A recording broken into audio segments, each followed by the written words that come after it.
how often do I need to do a transmission flush, and what are the benefits? Hi Mary. Alright, so transmission fluid, depending on the manufacturer, some manufacturers start at 40,000 miles, 60,000 miles, and that's actually a practice that you should keep almost every 30 to 40,000 miles. You should replace your oil.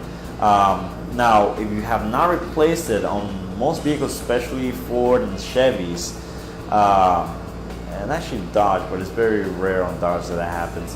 If you do pass the 100 miles, you will start actually having solenoid problems where it's not shifting properly, or the transmission is just not responding because the oil change was not done at the proper time.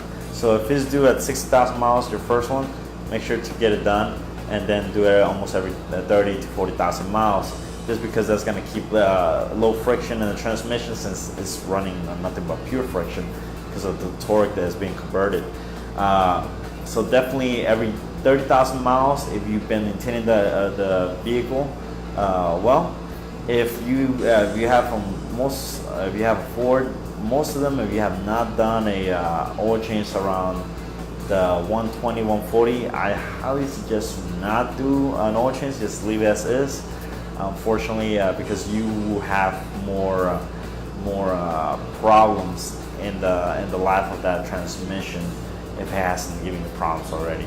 But so yeah, the practice is just follow the manufacturers. If you have it from me, or you've got body use, if you say 60,000 miles, just do it immediately. As soon as you buy the vehicle, do it immediately, and then just do practice of every 30 to 40,000 miles. Do an oil replacement of that, and that should be the oil and the filter if it comes with one. Some transmissions do not have servo filters. For more auto tips, just ask Ray, subscribe to our YouTube channel, and follow us on Facebook.